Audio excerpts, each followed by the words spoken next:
Shalom,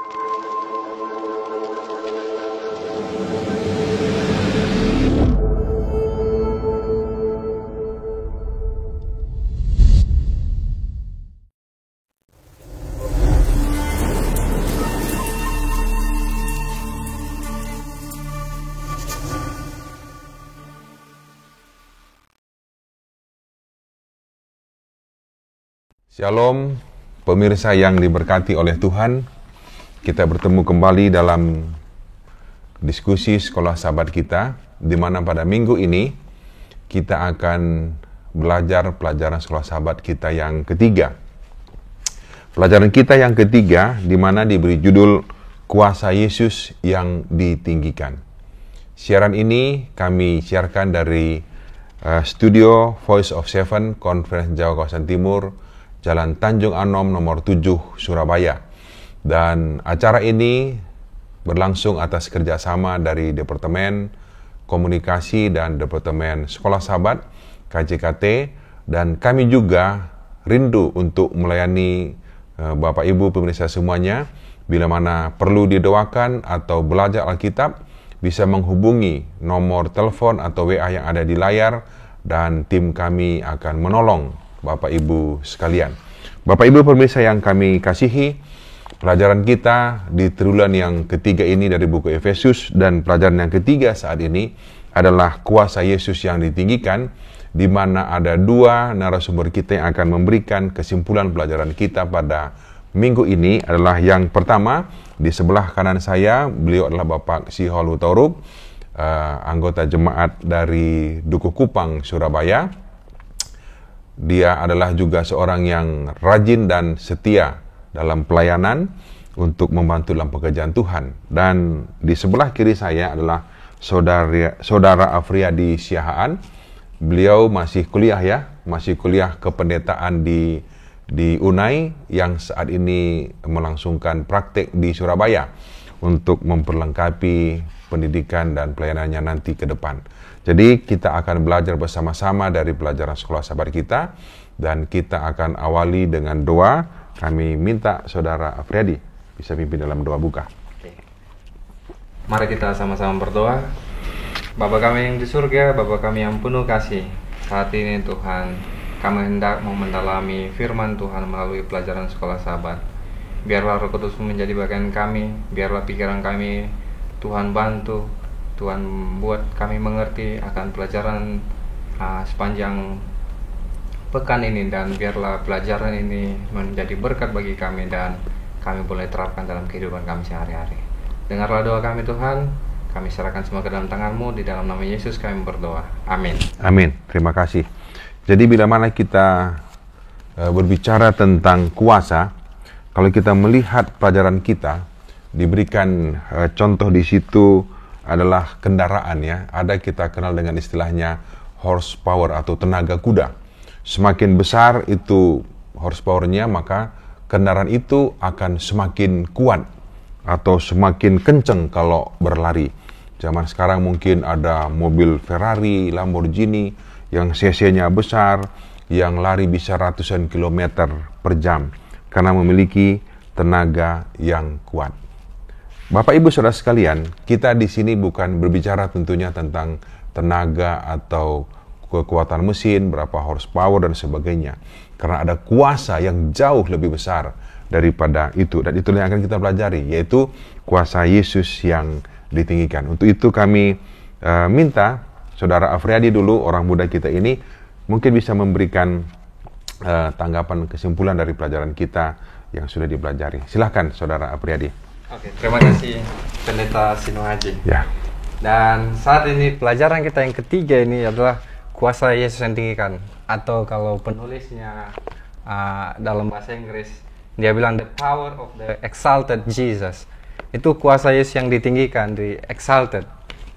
Dan ayat intinya kalau kita lihat kembali Efesus 1 ayat 19 dan 20, dia bilang begini, firman Tuhan katakan, dan betapa hebat kuasanya bagi kita yang percaya, sesuai dengan kekuatan kuasanya, yang dikerjakannya di dalam Kristus dengan membangkitkan dia dari antara orang-orang mati, dan mendudukkan dia di sebelah kanannya di sorga. Yesus dia hidup sekitar 2000 tahun yang lalu. Kalau kita hidup sekarang di 2023, di awal tahun Masehi Yesus hidup. Nah, bukan hanya ketika Paulus menulis dari penjara untuk jemaat Efesus ini bahwa kuasa Yesus yang ditinggikan sebagai inti dalam suratnya di Efesus, melainkan kalau kita lihat pelajaran sebelum Paulus menjadi penginjil, ada Yohanes. Di Yohanes 1 ayat 3, penulis Yohanes bilang, di Yohanes 1 ayat 3 dia bilang, segala sesuatu dijadikan oleh dia dan tanpa dia tidak ada satupun yang telah jadi dari segala yang telah dijadikan. Jadi segala sesuatu yang ada di dunia ini, baik yang di sorga, di bumi, adalah apa? Dijadikan oleh Yesus sendiri. Dan Yohanes sudah memberi kesaksian. Di ayat 7, Yohanes katakan, dia datang sebagai saksi untuk memberi kesaksian tentang terang itu, supaya oleh dia semua orang menjadi percaya. Jadi, sementara Paulus menulis suratnya untuk jemaat Efesus supaya orang Efesus juga percaya akan kuasa Yesus yang sudah ditinggikan melalui kebangkitan dia, jauh sebelum itu juga Yohanes sudah menulis bahwa Yesus akan datang, dan Yohanes bersaksi tentang apa? Tentang Yesus itu, terang itu. Dan di ayat 10-12 di Yohanes 1, firman Tuhan katakan, ia telah ada di dalam dunia dan dunia dijadikan olehnya, tetapi dunia tidak mengenalnya. Ia datang kepada milik kepunyaannya, tetapi orang-orang kepunyaannya itu tidak menerimanya. Ayat 12, tetapi semua orang yang menerimanya diberinya kuasa supaya menjadi anak-anak Allah, yaitu mereka yang percaya dalam namanya. Jadi Paulus hanya meneruskan pekerjaan Yesus untuk meyakinkan orang-orang yang sudah jatuh dalam dosa atau yang belum mengenal Kristus untuk percaya bahwa Yesus adalah Juru selamat, melalui kebangkitan dia, melalui kematian dia juga disalib. Dan kalau kita lihat di Sabat petang itu ada 4 kuasa Yesus yang ditinggikan, yaitu apa? Yang pertama kebangkitan Yesus, kemudian Kristus dimuliakan di tahta Allah, dan segala sesuatu ditempatkan dalam ketaatan pada Kristus. Dan yang keempat adalah Kristus diberikan kepada jemaat sebagai apa? Kepala. Ya, kita harus ingat, sebagai kepala, Yesus itu kepala, bukan ekor yang mengikuti kemauan atau kehendak kita manusia, tetapi kita yang harus ikut kehendak atau kemauan Yesus itu, karena dia adalah kepala kita. Segitu sedikit penjelasan. Oke, terima kasih Saudara Afriyadi.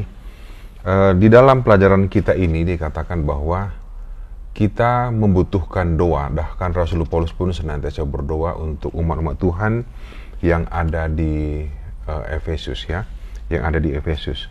Namun sekarang ini masalahnya tentang doa ini. Semua kita berdoa, bangun, makan, segala macam berdoa. Tapi apa yang lebih banyak atau lebih sering kita doakan kira-kira? Mungkin Pak Hutoruk lah saya tanya dulu ya, ini rajin berdoa Pak Hutoruk ini. Biasanya nih Pak Hutoruk, mungkin Pak Hutoruk tidak begitu, tapi biasanya manusia kalau berdoa apa yang pertama paling banyak diminta, didoakan? Iya, biasanya yang diminta banyak itu adalah berkat, keinginan. Keinginan apa ini? Keinginan akan daging. Dunia ya? Dunia. Oke. Jadi kalau kita rindu untuk mendapatkan kuasa Tuhan, bagaimana caranya Pak? Jadi supaya kita sebenarnya mendapatkan kuasa Tuhan, kita sebenarnya ada 3 caranya. Yang pertama, harus banyak berdoa. Kedua, belajar firman Tuhan. Dan yang ketiga, kita bersaksi. Jadi kita harus ingat ini 3B. Berdoa, belajar firman Tuhan, bersaksi. Maka kita akan dituntun oleh Roh Kudus di dalam kehidupan kita. Jadi berdoa, belajar firman, dan bersaksi gitu ya. Supaya kita mendapatkan kuasa Tuhan. Secara manusia, bandingkan dengan mesin tadi, jangankan dengan mesin, dengan hewan pun kita lebih kuat mungkin hewan. Tetapi kalau kita sudah memiliki kuasa Tuhan, tidak yang dapat melawan kita, kan begitu ya. Oke, terima kasih Pak Hutoruk atas tanggapannya dalam hal ini. Saya ingin membacakan sedikit nanti sebelum saya kembali ke Saudara Afriyadi. Bagi Paulus, ini ditekankan ya, doa adalah tugas utama atau bahkan pusat dari iman Kristen. Jadi kalau orang Kristen itu tidak suka berdoa, berarti nggak ada kuasanya gitu ya. Bukan doanya itu yang berkuasa, tapi kuasa itu Tuhan yang berkuasa, yang akan memberikan kuasa kepada kita. Ayat-ayat ini memberikan panggilan untuk berdoa, undangan bagi kita masing-masing untuk memahami pelayanan doa kita sendiri dalam terang dedikasi Paulus. Jadi begini, kita ini sangat membutuhkan doa. Di dalam doa kita memohon kuasa daripada Tuhan ya. Oke, Saudara Afriyadi, bagaimana menurut saudara ya? Bagaimana menurut saudara atau bagaimana Anda dapat mengalami kuasa Tuhan dalam kehidupan? Artinya bisa secara pribadi atau bagaimana supaya kita dapat mengalami kuasa Tuhan itu dalam kehidupan kita? Mungkin bisa diberikan tanggapan. Oke, terima kasih Pendeta Sunaji. Yang pertama, sebagai orang muda. Nah, ini di pelajaran kita hari Minggu ini, latar belakangnya adalah ayat 16 itu. Efesus 1 ayat 16, firman Tuhan katakan, "Aku pun tidak berhenti mengucap syukur karena kamu dan aku selalu mengingat kamu dalam doaku." Jadi sementara Paulus dalam penjara, dia mengingat apa? Mengingat jemaat Efesus dalam doanya. Nah, sebelum lebih lanjut, sebagai orang muda dan juga mengikuti akan perkembangan media sosial, banyak orang muda, baik teman saya ataupun orang lain saya lihat menggunakan ayat ini. Sebelum pelajaran lebih lanjut, ayat Efesus 1 ayat 16 ini seringkali dikirim, baik lewat WhatsApp, dari perempuan kepada laki-laki atau dari laki-laki sama perempuan, khususnya untuk orang mereka yang spesial. Bahkan banyak orang muda yang memposting foto pacarnya, kekasihnya di status WA atau di story Instagram, memakai captionnya ayat ini. Oh gitu ya? Iya. Padahal arti ayat ini bukan seperti yang dipikirkan oleh orang muda yang sedang mabuk asmara dan memaksakan ayat ini dikirim sama pasangan mereka agar terlihat rohani. Nah, latar belakang ayat ini sebenarnya kalau kita lihat Paulus, dia tulis dia tidak berhenti mengucap syukur dan selalu mengingat dalam doa karena Paulus mendengar tentang iman dan kasih jemaat Efesus. Di ayat 15 itu, doa untuk pengertian tentang kemuliaan Kristus. Ayat 15, "Karena itu setelah aku mendengar tentang imanmu dalam Tuhan Yesus dan tentang kasihmu terhadap semua orang kudus, aku pun tidak berhenti mengucap syukur kepada kamu. Dan aku selalu mengingat kamu dalam doaku." Jadi Paulus karena dia mendengar dari penjara iman jemaat Efesus dan tentang kasih jemaat Efesus untuk semua orang kudus, sehingga Paulus dia mengingat dalam doa. Nah, tadi pendeta Sunaji udah bilang bahwa doa adalah tugas utama kita sebagai orang Kristen dan bahkan pusat iman Kristen. Nah, dari doa itu adalah doa kita berasal dari mana? Mulut, lidah, bibir kita.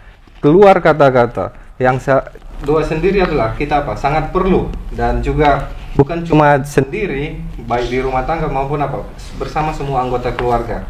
Nah, doa adalah kunci pujian dan ucapan syukur. Saya pernah dengar statement begini dari seorang pendeta, banyak berdoa, banyak kuasa. Sedikit berdoa, sedikit kuasa. Tidak berdoa, tidak ada kuasa. Nah, kemudian ucapan syukur adalah bahasa asli doa. Paulus bilang, ucapan syukur adalah bahasa asli doa. Nah, kemudian posisi Paulus berdoa itu kalau kita baca Efesus 3 ayat 14, Paulus itu bersujud kepada Bapa. Dia berdoa, dia bersujud untuk mendoakan orang-orang yang dia kasih dalam Tuhan. Kemudian bukan hanya dari bangun tidur kita, juga kita harus berdoa, bersyukur atas penyertaan Tuhan selama kita istirahat sepanjang malam. Dan saat hendak juga mau tidur malam, kita juga harus berdoa, bersyukur untuk penyertaan Tuhan sepanjang aktivitas kita yang sudah berlalu. Nah, janganlah hanya saat kita dalam pergumulan menghadapi masalah. Banyak kan dibilang bahwa kalau ada masalah baru ingat Tuhan, berdoa. Tapi baik di rumah tangga, masalah di rumah tangga ataupun pekerjaan, bukan cuma di situ saja, melainkan dalam segala sesuatu kita harus berdoa. Makanya di 1 Tesalonika 5 ayat 17, tetaplah berdoa. Ketika kita berdoa untuk segala sesuatu, karena segala sesuatu, disitulah kita sedang meninggikan kuasa. Jadi doa sebenarnya kita sedang mengakui bahwa Yesuslah tempat kita bergantung, tempat kita berharap. Ketika kita berdoa itu menunjukkan satu kesan bahwa kita tidak memiliki kuasa yang lebih tinggi daripada yang Yesus miliki. Nah, Yesus dapat di Efesus 3 ayat 20 dia bilang, Yesus dapat melakukan jauh lebih banyak daripada yang kita doakan atau pikirkan. Nah, jadi sepanjang apapun doa kita atau sependek apapun doa kita, sebenarnya tahu Tuhan Yesus bisa baca hati kita. Dia tahu, Paulus bilang, Yesus sanggup melakukan jauh lebih banyak daripada yang kita doakan atau bahkan kita pikirkan sendiri. Nah, kemudian doa dan ucapan syukur merupakan dua hal yang tidak bisa kita pisahkan. Nah, tadi karena doa dan ucapan syukur itu yang dikehendaki Tuhan untuk apa bagi kita semua. Jadi Tuhan menghendaki supaya kita tetap berdoa, tetap mengucap syukur. Terima kasih. Sekarang Pak Hutoruk, Ya. dari pelajaran kita ini, bagaimana yang Bapak lihat bahwa kuasa Yesus yang ditinggikan bisa mungkin diberikan tambahan lagi? Jadi mungkin kalau saudara-saudara pernah mendengarkan lagu ada namanya, kalau kita senang seperti lagu favorit, misalnya lagu love song ya, atau lagu rohani, ada itu namanya lagu non-stop. Nah, seharusnya kita sebagai umat Tuhan, kita juga harusnya non-stop berdoa. Ya, karena apa? Di dalam buku Kebahagiaan Sejati dikatakan bahwa doa itu adalah napas jiwa. Dan juga saya coba lagi baca dari buku Alfa dan Omega, buku Roh Nubuat yang lain, di mana sebenarnya letak napas jiwa itu. Itu adalah doa pribadi. Kalau doa umum, doa bersama, itu mungkin bukan napas pribadi, napas umum. Tapi napas yang pribadi itu, menurut buku Roh Nubuat Kebahagiaan Sejati, itulah napas jiwa, doa pribadi kita. Maka dikatakan adalah baik kita kadang-kala berdoa bersama dengan keluarga, dengan jemaat, tapi jangan lupa doa pribadi. Kenapa? Disitulah kita merasakan bagaimana hubungan kita, kuasa itu selalu ada dengan kita, bersama dengan Tuhan. Itulah kita dapat melewati masalah-masalah. Makasih. Jadi kalau tadi belajar Alkitab itu kan makanan rohani ya Pak Hutoruk ya. Berdoalah nafas. Nah, kalau itu tadi melayani, itulah aktivitas kita. Jadi sama dengan hidup kita sehari-hari. Berhenti kita bernapas ya berarti mati kan begitu kan. Nah, jadi kalau seorang Kristen yang tidak rindu berdoa atau tidak rindu datang ke tempat-tempat berdoa, berarti rohaninya itu udah hampir mati kan, hampir mati, kan? Atau sudah mati. Jadi kalau tadi dijelaskan, kita melihat bahwa pelajaran kita ini kuasa Yesus yang ditinggalkan itulah bagaimana kita ini harus senantiasa orang Kristen yang suka dan rindu berdoa. Seperti Rasul Paulus katakan kan, doa tanpa berkeputusan. Iya, nah, non-stop. Seperti tadi lagu non-stop. Nyanyi terus, berdoa pun begitu terus ya. Nah, kita bersyukur orang Kristen berdoa tidak hanya harus di depan gereja atau di mana, dalam hati pun kita bisa senantiasa berdoa ya. Oke, saya mungkin kembali ke Pak Hutoruk lagi. Kendala-kendala pasti tentunya ada ya kan begitu kan? Nah, kira-kira Pak Hutoruk bisa memberikan tanggapan dalam aplikasi kita, kendala-kendala apa yang sering menghalangi kita untuk kita setia berdoa? Sebenarnya kenapa kendala-kendala itu bisa saja, itu mungkin dari kesibukan kita, bisa juga dari keluarga kita, bahkan dari masalah-masalah. Tapi kalau coba kita melihat, karena kita Kristen pengikut Kristus, Yesus saja anak Allah. Dia tidak pernah melakukan segala sesuatu dalam hidupnya tanpa menyerahkan hidupnya setiap hari kepada Tuhan. Dalam Markus 1 ayat 35 dikatakan, Yesus pagi-pagi benar. Dia begitu bangun, dia pergi keluar, berdoa, menyerahkan segala sesuatu. Apa yang harus dilakukan, kepada siapa dia ketemu, apa yang dibicarakan. Jadi kalau Yesus saja sebagai anak Allah, sebagai manusia memberikan teladan bagaimana ketergantungannya kepada Bapa, itu juga harus kita teladani. Berikutnya, kalau kita melihat bagaimana kehidupan Yesus, Yesus bisa menang di kayu salib karena dia menang di Taman Getsemane bergumul. Nah, karena dalam doa, maka ada kuasa. Petrus, Yohanes, Yakobus gagal mereka 1 jam berdoa di Taman Getsemane, maka gagal mereka mengikuti Yesus sampai kita tahu Petrus sampai menyangkal Yesus. Jadi dikatakan tidak ada, dikatakan bagi kita tenang 1 hari, bahkan 1 jam pun kalau kita tidak berdoa. Tidak ada nyaman bagi kita secara lain juga. Kebetulan saya akhir-akhir ini baru beli buku tentang buku doa. Itu ada yang di belakang sekolah sahabat kita. Saya lagi pelajari juga ini. Ada doa pribadi di sana, doa keluarga. Dikatakan tidak ada nyaman bagi kita 1 jam saja dalam hidup kita kalau kita tidak berdoa. Jadi saudara-saudara umat-umat Tuhan, dengan pelajaran sekolah sahabat ini, mungkin kita selama ini lalai atau bolong-bolong berdoa. Saya sekarang sudah juga membuat alarm saya jam 7 itu. Jam 7 pagi, jam 7 malam, mengingatkan bahwa kita harus berdoa di situ. Meminta kuasa Tuhan, meminta pertobatan, dan kita juga supaya kita mengingat umat Tuhan yang mau akan segera menunggu kedatangan Yesus, meminta pertobatan, minta pengampunan dosa, meminta kuasa Roh Kudus, dan itu supaya mengingatkan kita bahwa kita bukan hanya Advent hari ke-7, tapi Advent 7 hari. Tuhan berkati. Amin. Oke. Di dalam doa tadi disampaikan bahwa inti daripada doa itulah ucapan syukur ya. Iya. Jadi kalau kita berdoa itu kita mohon, kita sampaikan kepada Tuhan, terima kasih atas segala berkat Tuhan, apa sih dan sebagainya. Ini saya mau tanya dulu orang muda kita ini kan, yang kita harus mohon terutama dalam doa kita kira-kira apa, Saudara Afriyadi? Apakah Saudara Afriyadi karena masih kuliah, doa utama saya adalah supaya saya cepat tamat, sehat, apa kira-kira? Nah, dan itu yang Alkitab juga pelajaran kita katakan nih, apa yang harus kita mohon dalam doa kita yang paling utama, kebutuhan kita yang paling utama. Pak Turut tadi udah singgung 277 itu, kan berdoa jam 7 pagi itu, apa yang didoakan?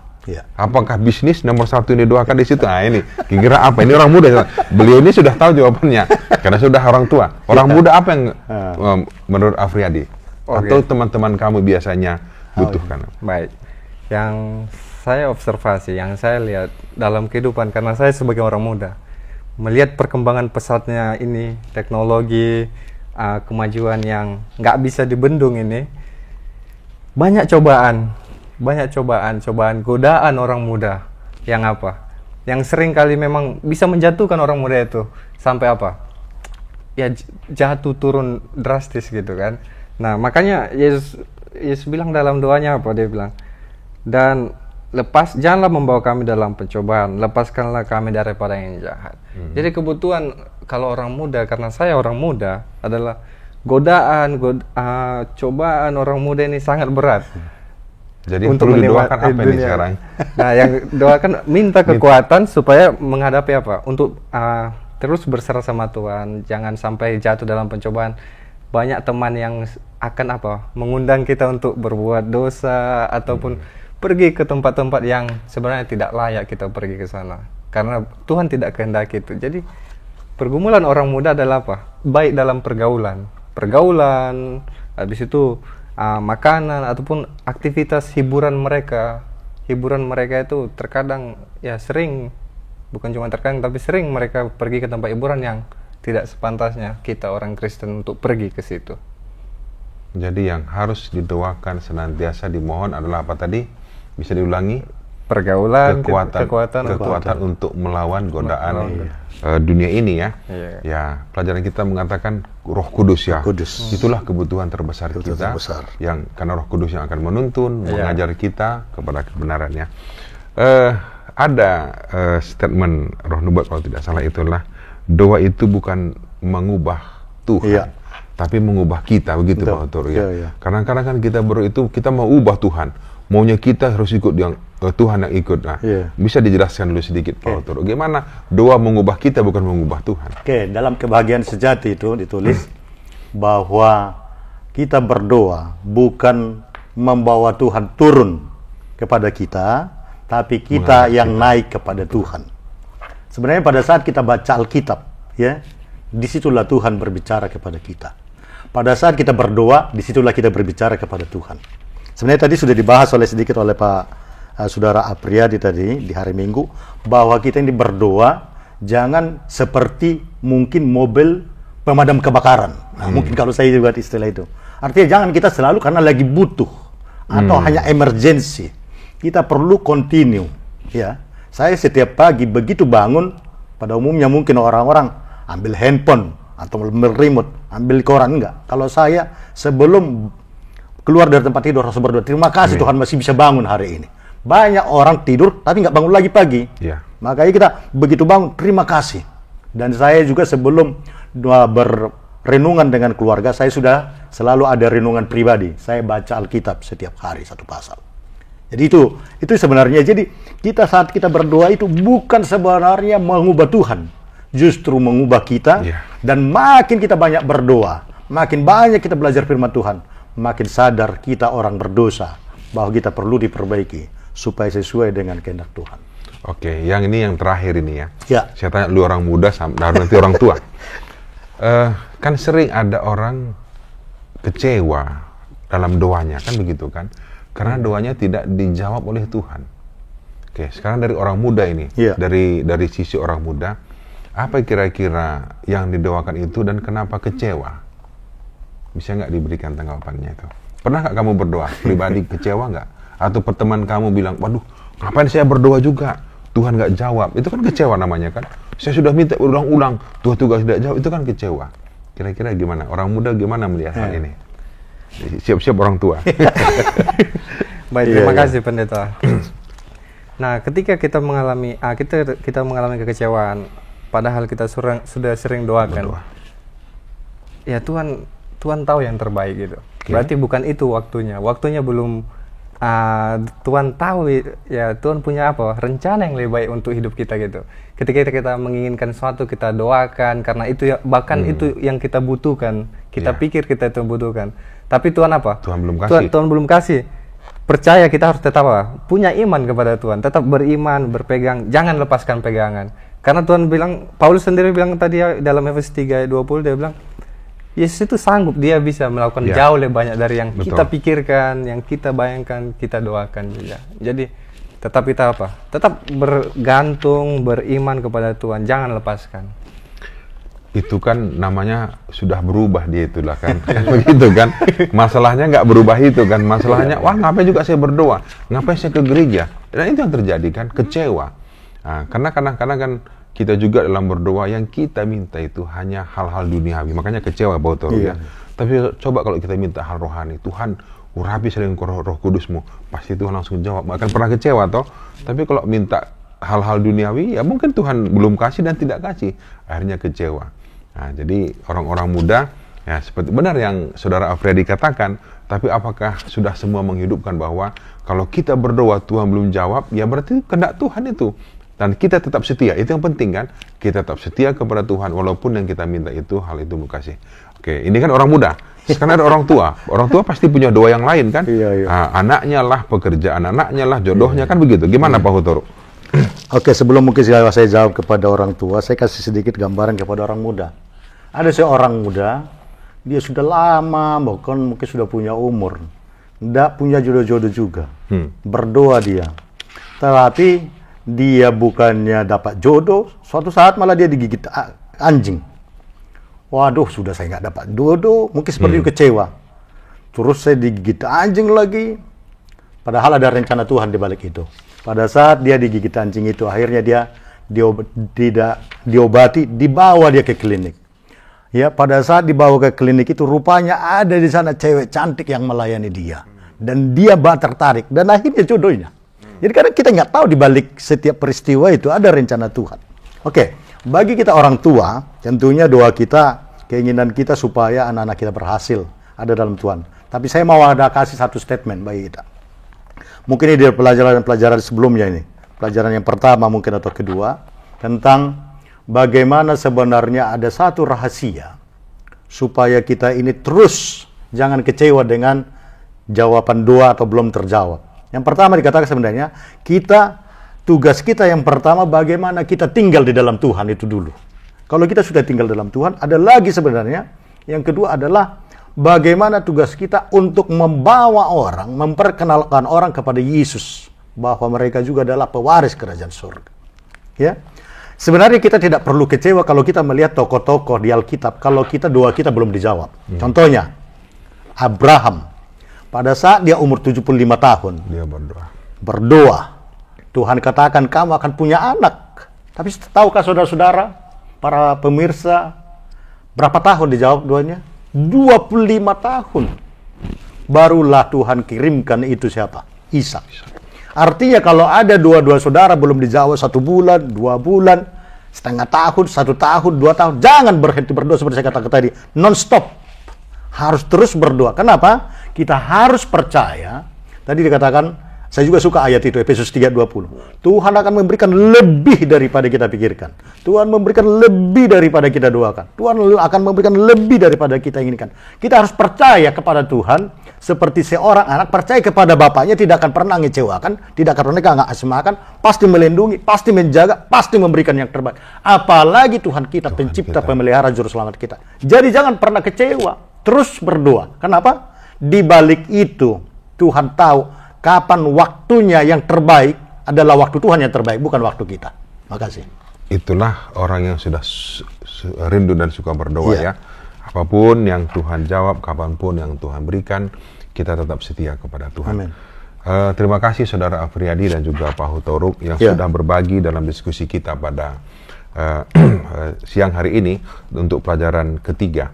Pemirsa yang kami kasih dalam nama Tuhan Yesus, ada statement terakhir ingin saya bagikan dari buku Sekolah Sahabat Kita. Saya bacakan saja di sini untuk kita bisa dengarkannya. Sekarang Roh Kudus tinggal di dalam kita serta memberi kuasa kepada kita. Dengan senantiasa teguh pada Yesus sebagai juru selamat dan Tuhan kita, kita dibebaskan dari beban perbuatan-perbuatan kita masa lalu. Kita tidak lagi hidup dalam kegelapan, dalam ketakutan akan kuasa-kuasa kejahatan, dalam ketidaktahuan, di dalam kesia-siaan dari cara hidup kita yang terdahulu. Dengan kebebasan baru dalam Yesus ini, kita dipanggil untuk bertumbuh ke dalam keserupaan dengan tabiatnya, dengan berhubungan erat dengannya setiap hari dalam doa, dengan hidup dari sabdanya, dengan merenungkan sabdanya itu dan pemeliharaannya, dengan menyanyikan pujian kepadanya, dengan berkumpul bersama untuk beribadah, dan dengan turut serta dalam tujuan misi gereja. Sementara kita memberikan diri kita dalam pelayanan yang penuh kasih kepada orang-orang di sekitar kita dan hidup dalam bersaksi tentang keselamatannya, kehadirannya yang tetap menyertai kita melalui Roh itu mengubah setiap waktu dan setiap tugas menjadi suatu pengalaman rohani. Tadi sudah dikatakan bahwa kita akan diberikan kuasa oleh Tuhan dengan belajar firman Tuhan, berdoa dan bersaksi. Sudah disimpulkan tadi dalam yang saya bacakan tadi, bila mana kita ingin memiliki kuasa, kita harus senantiasa belajar firman Tuhan, setia berdoa, dan kita mau melayani. Kiranya semua pemirsa yang menyaksikan acara ini diberkati oleh Tuhan, diberikan kuasa oleh Tuhan, dan kita menang dalam kehidupan kita di atas dunia ini. Terima kasih Saudara Afriyadi, terima kasih Pak Hutoruk atas kesempatannya pada saat ini dalam berbagi pelajaran Sekolah Sahabat. Tuhan memberkati kita, dan pemirsa, mari kita sama-sama berdoa. Bapak Hutoruk akan tutup dalam doa. Kita bersatu dalam doa. Bapa kami yang bertata dalam kerajaan surga, sungguh kami berterima kasih untuk ini detik, ini menit, ini jam, ini hari yang baru, di mana Tuhan memberikan satu hari hidup kami lebih dekat lagi kepada Tuhan.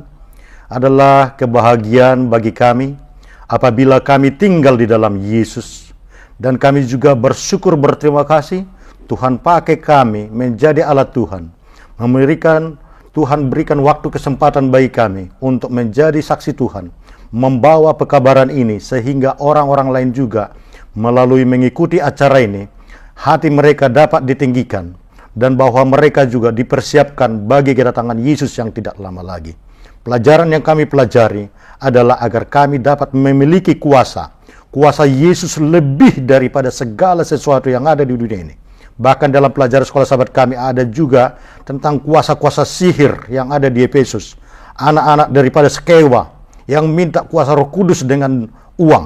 Bahkan mereka menyogok Rasul Paulus. Tapi itu tidak ada apa-apanya. Bahwa semua sihir-sihir kekuatan apapun di dunia ini, itu semua ada di bawah kaki Yesus. Kami bersyukur berterima kasih memiliki Yesus yang maha besar. Bahwa Yesus kami adalah maha agung, bahwa Yesus adalah Raja di atas segala Raja, dan Tuhan di atas segala Tuhan.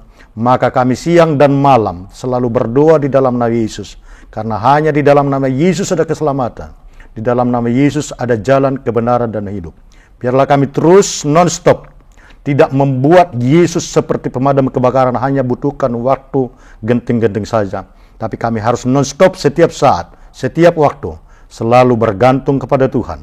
Karena tanpa doa, tidak pernah rasa aman bagi kami 1 jam pun dalam kehidupan kami. Terpujilah nama-Mu Bapa. Terima kasih atas kesempatan di mana kami dapat mempelajari firman Tuhan dan bahkan membagikan ini pada para pemirsa. Kiranya para pemirsa juga lebih rajin lagi belajar firman Tuhan lebih daripada yang kami bawakan saat ini.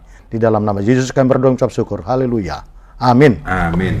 Terima kasih pemirsa, sampai ketemu lagi di minggu yang datang. Tuhan memberkati.